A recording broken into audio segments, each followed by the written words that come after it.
sidee ayuu u saameeyay ganacsatada iyo qaybaha kala duwan ee bulshada ku dhaqan magaalada Muqdisho internet la'aanta labada cisho ee la soo dhaafay ee ka jirta caasimadda Muqdisho.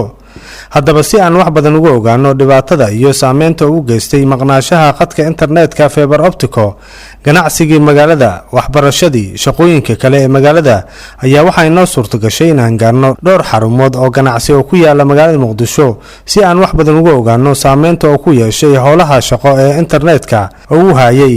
mid ka mid ah xafiisyadaasi oo aan maanta booqanay waa shirkadda Soomar oo ah shirkad habka online-ka ku ganacsata, waxaana halkaasi kula kulmay dhowr qof oo ka mid ah shaqaalaha shirkadaasi.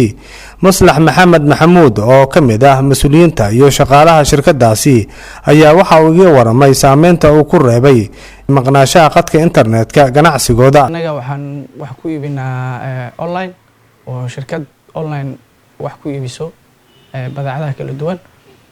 dabcan labadii maalmo u dambeysana waxaa dareemnay in saliskeena uu sidii hore usan ahayn. Abdullaahi Axmed Maxamed iyo Cabdicasiis Imaan Maxamuud oo labaduba ka mid ah ardayda wax ka barata jaamacadaha magaalada Muqdisho ayaa si isku mid ah igu sheegay in waxbarashadooda ay aad u saameysay maqnaashaha qadka internetka. assignmentiyada kale markii laga shaqeynayo kale waxaa la rabaa baaris in la sameeyo, research la sameeyo, maxaa la yiraahdaa internetka la galo la raadiyo.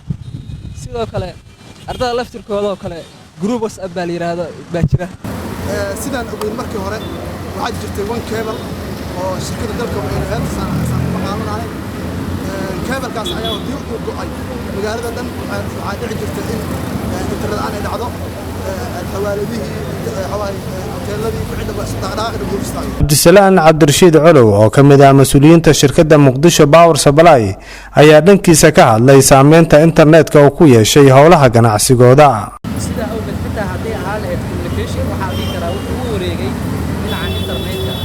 Soomar waxaan aaminsanahay inuu yahay arrin aad iyo aad culeyskeeda leh una baahan macnaha loo yeelo backup. xasan cabdi aawad oo ah maareeyaha shirkadda Daabshil Group ee koonfurta iyo bartamaha Soomaaliya ayaa sharaxaya dhibaatooyinka iyo caqabadaha keentay in uu qadka internetka ee magaalada Muqdisho uu ka maqnaado.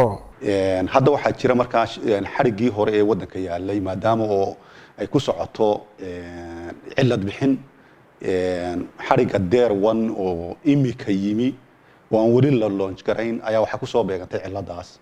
marka waxaanu bilownay inaanu buuxino baahidii internetka ee dalka.